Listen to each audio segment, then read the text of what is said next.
জয় গুরু। আজকের আমরা এই ভিডিওতে যে টপিকটার উপর আলোচনা করতে চলেছি সেটি হচ্ছিল একটা এমন বিষয় যেখানে পরম পূজ্যপাদ শ্রী আচার্যদেব তিনি যে বাস্তবে কে, আর তিনি যা বলেন তা যে মানুষের জীবনের জন্য কতটাই যে প্রয়োজনীয়, কতটাই যে তার প্রভাব আছে। আজকে আমরা তার এই জন্মতিথিতে এমন কিছু কিছু কথা শুনব যেগুলি জানার ভিতর দিয়ে আমরা বুঝতে পারবো যে শ্রী ঠাকুর কেন যে আচার্য পরম্পরা রেখেছেন, সেটা আজকে আমরা এই আলোচনার ভিতরে শোনার চেষ্টা করব। যাই হোক, আজকের এই ভিডিওটা এবার আমি শুরু করার আগে আপনাদের কাছে শুধু একটি কথাই অনুরোধ করছি, ভিডিওটিতে আপনারা সম্পূর্ণভাবে যুক্ত থাকার চেষ্টা করবেন। আশা করি দিলে আজকের এই যেই টপিকটি আপনারা এই আলোচনার মাধ্যমে অতি অবশ্যই শুনতে পারবেন।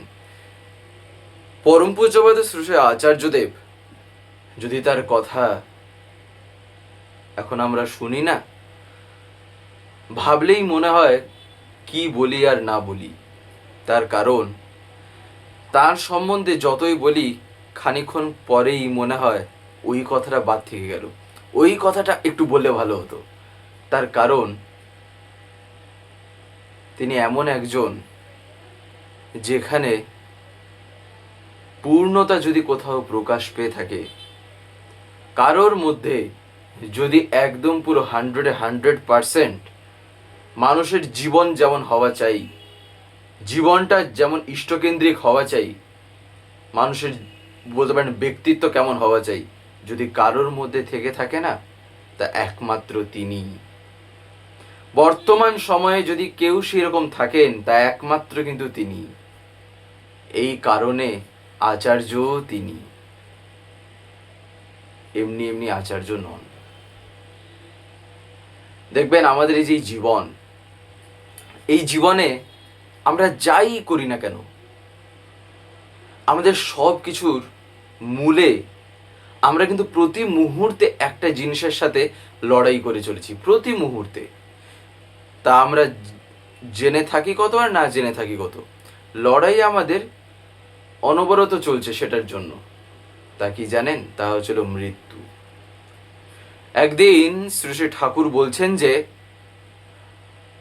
আমরা প্রত্যেকটা মুহূর্তকে এমনভাবে কাটাই যেখানে আমরা সব সময় মৃত্যুকেই কিন্তু অতিক্রম করার চেষ্টা করি, মৃত্যুটাকেই আমরা অ্যাভয়েড করার চেষ্টা করি। দেখবেন এই কারণেই জীবনে একটু এখান থেকে এখান যদি কিছু হয়ে যায়, কেন মানুষ জীবনে এত আঘাত পায়, কেন মানুষ জীবনে এত চোট পায়, কেন কষ্ট পায়, তার কারণ তার সত্তার উপর সেক্ষেত্রে একটা আঘাত লাগে, যার ফলে সেক্ষেত্রে সে সেই কষ্টটা তাকে ঝেলতে হয়। এই মৃত্যুটাই হচ্ছিল ঠিক তাই। এই মৃত্যুটার ক্ষেত্রেও আমরা প্রতি মুহূর্তে এটার বিরুদ্ধে কিন্তু আমাদের বলতে পারেন একটা লড়াই অনবরতভাবেই চলছে, কিন্তু হয়তো আমরা সবসময় এটাকে ফিল করতে পারি না। যদি আমরা একটু ভাবি না, তাহলে দেখবেন মানুষের জীবন কোন মুহূর্তে কি কখন এই মৃত্যু বর্তমান সময়ে যেভাবে যা দেখা যাচ্ছে, তাহলে মৃত্যুর কোনো কি আগাম কোনো বলতে পারেন সে সিগন্যালের কিছু আছে? কখন কি কেমন কি হয়ে যাবে, কেমন অ্যাটাক করবেও এসে, তা হয়তো ভাবলেই ভয় লাগে। কিন্তু মানুষ তা সত্ত্বেও তার আছে কিসের ক্ষুধা? বাঁচার ক্ষুধা। তা সত্ত্বেও আমরা কি চাই? আমরা যেন বেঁচে থাকি, আমরা যেন আনন্দে থাকি, আমাদের জীবনে যেন আমরা আরো উপরে উঠি, আরো উন্নতি করি। এটাই আমাদের তখন চাহিদা হয়ে দাঁড়ায়। অথচ আমরা জানি যে মৃত্যু যে কোনো সময় মানুষের জীবনে আসে। তাহলে ভাবা যাচ্ছে যে আমাদের সত্তার একটা প্রকৃতিগত যে একটা স্বভাব কি, সেটা হচ্ছে এই বাঁচা। সে চায় সব সময় বাঁচতে, কিন্তু এই মৃত্যুই তাকে হয়তো কিছু কিছু সময় ভয়ভীত করে দেয়। একদিন পরম পূজ্যপাদ শ্রী শ্রী আচার্যদেব, যেহেতু আজকে তার জন্মতিথি, এই কারণেই আজকে এই আলোচনার ভিতরে আমরা এটা শুনছি। মানে বিশেষ করে আজকে দিনেই আলোচনায় এটা রাখা হয়েছে, নাহলে অন্য কোনো দিন হয়তো আলোচনার ভিতরে প্রসঙ্গ অনুসারে তো চলেই আসতে পারতো। তাই আজকে যে তার জন্মতিথি, ভাবলাম এমন কিছু কিছু কথা যেন আজকে আমরা শুনি, যার ভিতর দিয়ে যেন আমরা সেটা অনুভব করতে পারি যে বাস্তবে আমরা যে যার সঙ্গ করি, যার সান্নিধ্যে যাই, তিনি যে কে, আর তিনি যে কি করেন আর কি না। একদিন পরম পূজ্যপাদ শ্রী আচার্যদেব বলছেন যে মৃত্যুর সাথে যদি লড়াই করতে হয় না, তাহলে আমার কাছে চলে আসবেন। মৃত্যুর সাথে যদি লড়াই করতে হয় তাহলে আমার কাছে চলে আসবেন। একটা কত বড় কথা তা না আমরা ভাবতেও পারবো না। হয়তো শুনে একটু হয়তো আমরা বলতে পারেন আশ্চর্য হয়ে যেতে পারি, শুনে হয়তো মনের মধ্যে একটু আলোড়ন হয়ে উঠতে পারে, তাছাড়া আর কিছু কি হবে? কিন্তু তিনি যা বললেন, যদি আমরা গভীরে গিয়ে দেখি না, তাহলে তিনি কি বললেন এটা আমরা যদি ফিল করতে পারি, তাহলে এমনি তখন মনে এমন এক একটা ভাব আসবে তার প্রতি, তখন মনে হবে যে জীবনে কাকে পেয়েছি, জীবনে কার সঙ্গ করার সৌভাগ্য পেয়েছি আমি। তিনি এমন যে দয়াবান, তিনি এমনই যে দয়া করে আছেন আমার উপর, না হলে যে তার দর্শনটুকুও যে আমি পেতাম না। মৃত্যুর সাথে লড়াই করা, মানুষ তার নিজের জীবনে মৃত্যুর সাথে লড়াই করতে করতে হাঁপিয়ে যায়, আর এখানে তিনি কি বলছেন, এখানে তিনি যেটা বললেন তা হচ্ছে হলো যদি মৃত্যুর সাথে লড়াই করতে আমার কাছে চলে আসবেন, তার মানে তিনি অন্যের জীবনেও যে তাহলে তিনি কেমন প্রভাব দিতে পারেন, তাহলে অন্যের জীবনেও তিনি কেমন যে লীলা করতে পারেন, কেমন যে তিনি দয়াটা করে থাকেন। তাহলে ভাবা যাক, ভাবি এবারে তাহলে আমি যে তাহলে তিনি কি পারেন আর কি পারেন না। তিনি সেই এমন পথ দেখিয়ে দেন, তিনি এমন রাস্তা দেখিয়ে দেন যে রাস্তার ভিতর দিয়ে যখন আমি যাই, তখন আমার জীবনে যতই যা থাকুক না, কোনো তখন চিন্তা নেই, যাই থাক। এমন কি আমরা যমের কথা শুনি না, যমও যদি ঘরের সামনে এসে দাঁড়িয়ে থাকে না, তার ভয়ে সে পালাবে, তার ভয়ে তখন সেই যম আকুপাকু হয়ে থাকে তার সামনে। তার কারণ তার কথার সামনে কারোর কথায় দুনিয়ায় চলে না। তিনি যা বলেন, তিনি যা চান, আর তিনি যা ইচ্ছা প্রকাশ করেন না, তার মুখ থেকে যা একবার বেরিয়ে যায় সেটাকে কেউই আটকাতে পারে না। আর এই কথা কিন্তু শ্রী শ্রী দাদা একবার বলেও ছিলেন পরম পূজ্যপাদ শ্রী শ্রী আচার্যদেবের সম্বন্ধে। একবার পূজ্যপাদ অবিন্দা তখন, ঘটনাটা হঠাৎ করে মনে এলো এই প্রসঙ্গে আছি বলে, একবার পূজ্যপাদ অবিন্দা ছোট ছিলেন, মানে তার বয়সটা আর কি তখন কম, ছোট অর্থাৎ বয়সের দিক দিয়ে কম। সেই সময় একটা কোনো বিষয় নিয়ে পূজ্যপাদ অবিন্দা পরম পূজ্যপাদ শ্রী শ্রী আচার্যদেবের কাছে, বর্তমান আচার্যদেবের কাছে অর্থাৎ তার বাবার কাছে তিনি যাবেন কিছু একটা কথা বলতে, কিংবা কিছু একটা হয়তো বলতে পারেন খুবই একটা গুরুত্বপূর্ণ জিনিস সম্বন্ধে, যেটার সম্বন্ধে তিনি একটা অনুমতি নিতে যাবেন। সেই সময় শ্রী শ্রী দাদা তখন বসে আছেন একটা জায়গায়। তখন অবিন্দা তার দাদুকে অর্থাৎ শ্রী শ্রী দাদাকে প্রণাম করতে এসছেন। প্রণাম করতে এসে কথা বলছেন স্বাভাবিকভাবে, যেমন তারা কথা বলে থাকেন। তারই ভিতরে তিনি জানান যে আমি এখন বাবার কাছে যাচ্ছি, মানে এই বিষয়ে অনুমতি নিতে, এই বিষয়ে তাকে জানাতে। শ্রী শ্রী দাদা পূজ্যপাদ অবিন্দার দিকে তাকিয়ে না শুধু একটা কথাই বলেন, অবিন, এখন না তুই তোর বাবার কাছে যাস নে। অবিন, তুই না এখন তোর বাবার কাছে যাস নে। তার কারণ ওর মনটা এখন একটু ভালো নেই, কোনো কারণে হয়তো তিনি হয়তো একটা কোনো কষ্ট পেয়েছেন মনে, তার মনে হয়তো কোনো কারণে একটা মন হয়তো দুঃখিত আছে। বা তার মনে ব্যথা লেগেছে, যে কোনো কারণ হয়তো হতে পারে।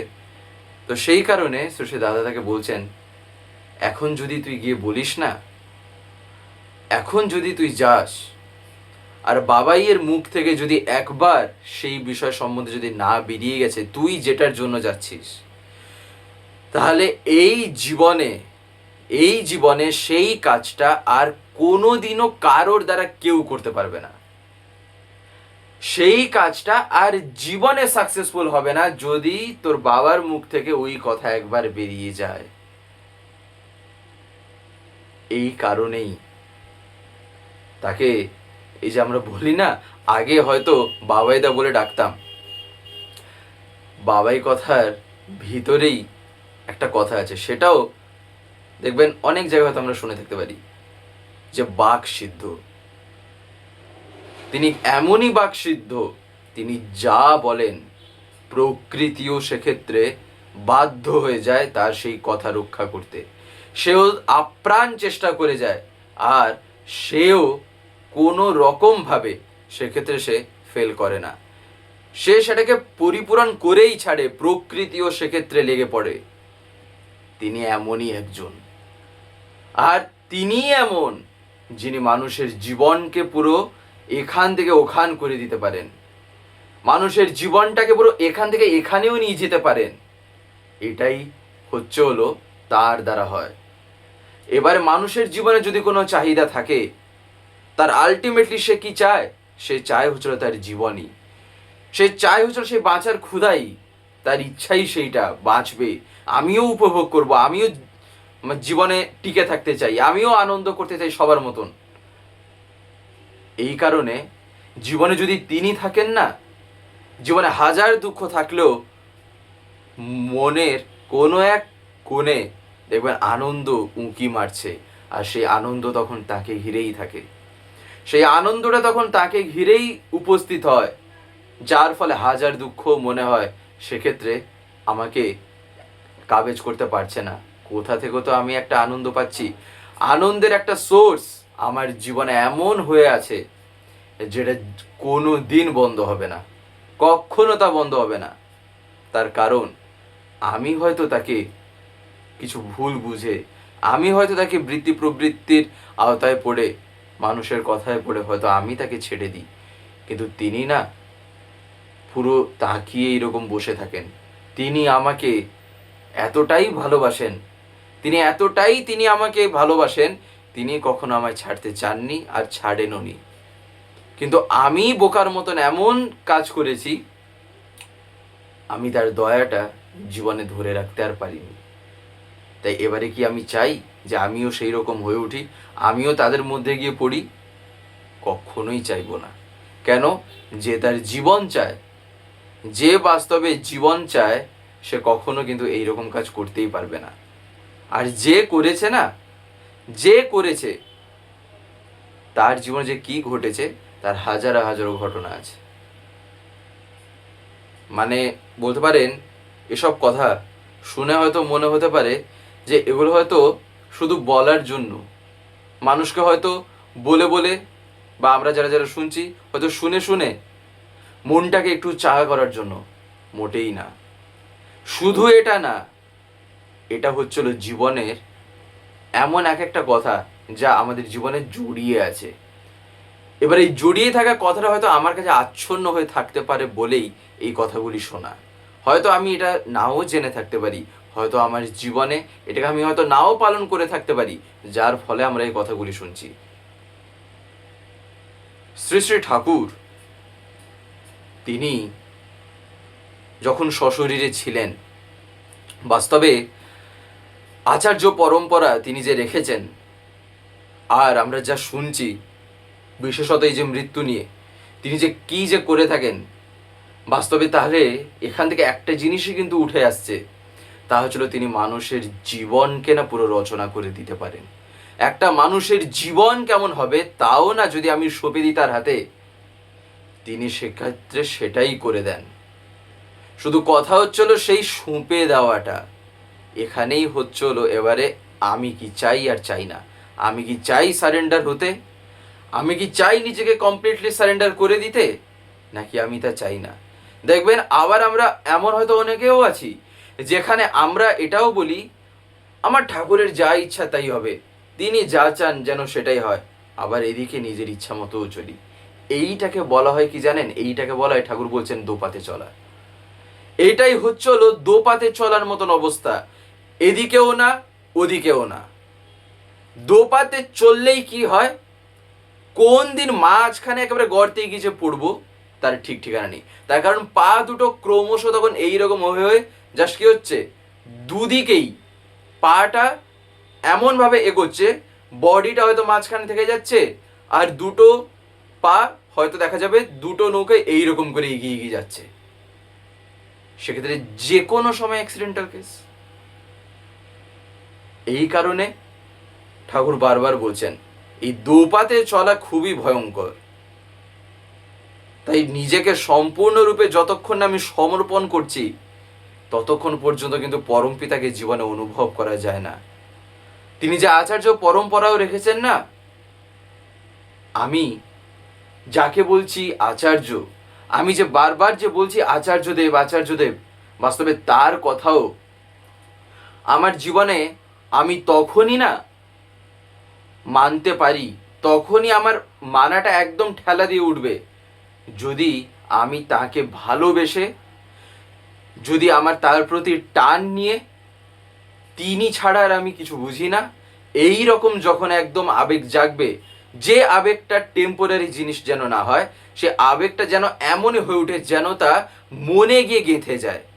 তার কারণ সচরাচর আবেগটা না ক্ষণিকের জন্য হয়, তাই আবেগগুলোকে কি করতে হয়, জীবনে এমন জায়গায় লাগিয়ে দিতে হয় যেটা একটা পার্মানেন্ট একটা স্টোরি ক্রিয়েট করে দিতে পারে।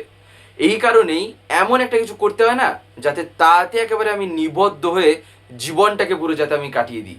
না হলে না আমি তার সান্নিধ্যে গিয়ে আমি যতই কথা বলি, যাই করি না কেন, আমি যতই তাকে জানাই কেন, তার হয়তো আমাকে নিয়ে এত কথা বলাও না, না হলে কি হবে, সেক্ষেত্রে তার সময়টাকে নষ্ট করা ছাড়া আর কোনো কিছু হবে না। তার সময়টাকে নষ্ট করা ছাড়া আর কোনো কিছুই হবে না। তার কারণ আমি সেক্ষেত্রে হয়তো শুধু জাস্ট দেখতে গেছিলাম, তিনি যা বলেন যদি তা আমার দ্বারা করা সম্ভব হয় তাহলে আমি করবো, নাহলে আমি করবো না, দেখি তিনি কি বলছেন, তাই একবার তো কি মানে নিবেদন তো করে আসি, একবার তো গিয়ে জানাই। তার মানে এটা হলো বলতে পারেন একটা হাউস, ওই টাইপের একটা গল্প, একটা হাউস একটা কাজ করছি। এক্ষেত্রে প্রেমের গল্প রচনা হয়নি, সেক্ষেত্রে কিন্তু প্রেম নেই। আর যেখানে প্রেম থাকে না সেক্ষেত্রে এইসব জিনিস কখনো আসবে না। তার কারণ প্রেম কি করে, প্রেম তাকে এমন জায়গায় ঠেলা মারবে, সেক্ষেত্রে করব কি করব না মাথাতেই আসবে না। সেক্ষেত্রে মাথায় আসবে তিনি বলেছেন মানে এগিয়ে চলো, তিনি বলেছেন মানে আমায় করতেই হবে, তাছাড়া দ্বিতীয় কোনো আমি জানিও না কিছু না।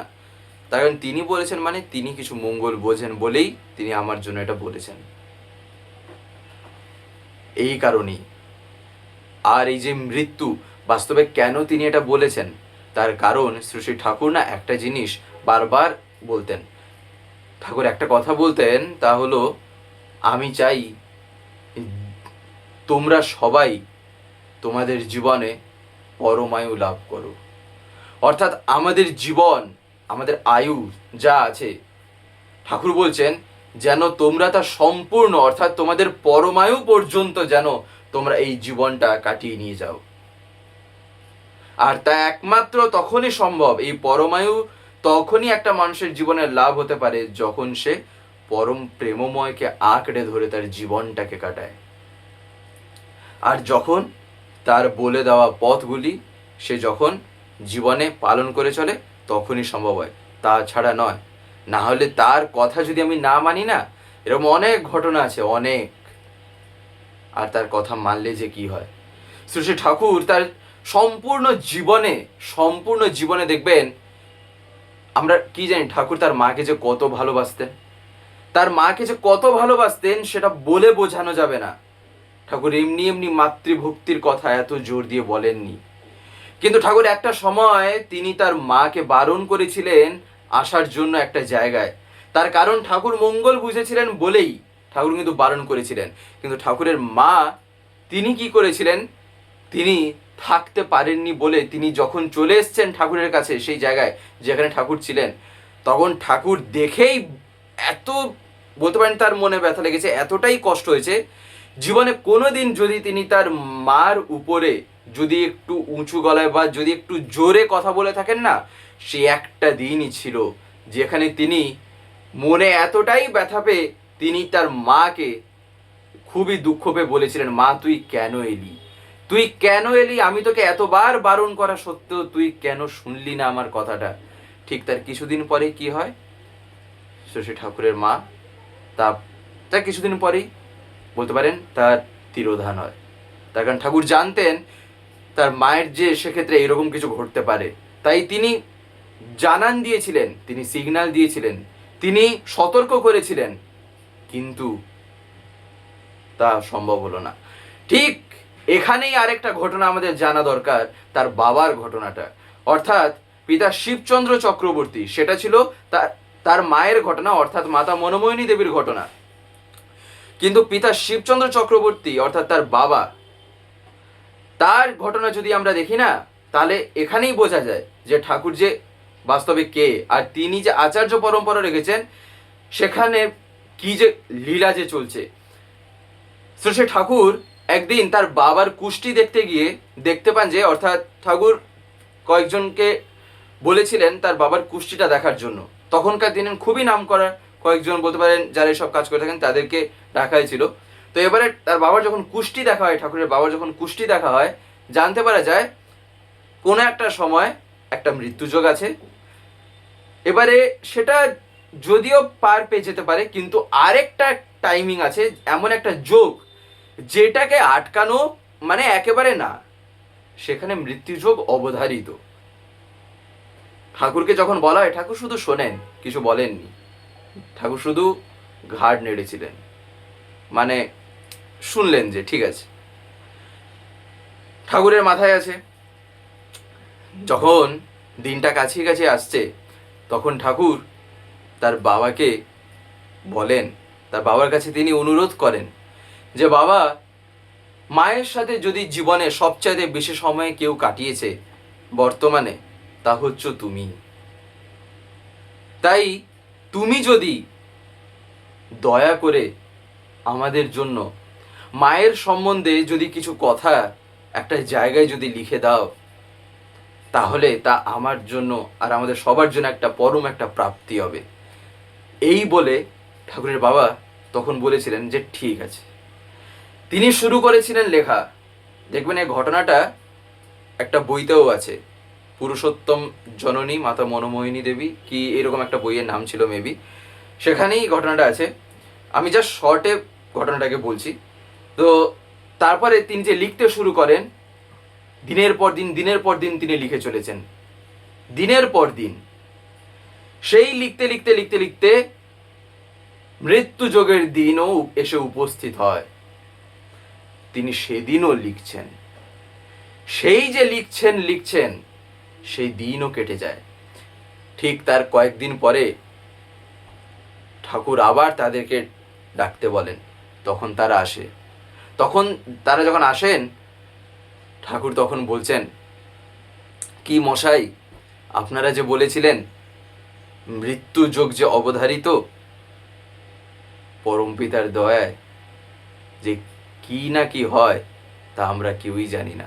তারা সবাই দেখে আশ্চর্য, তার কারণ তারা একটা বলেছিলেন যে প্রথমটা যেটা আছে সেটা তাও কোনো রকমভাবে এড়িয়ে যাওয়া যেতে পারে, কিন্তু দ্বিতীয়টা কোনো মতেই না।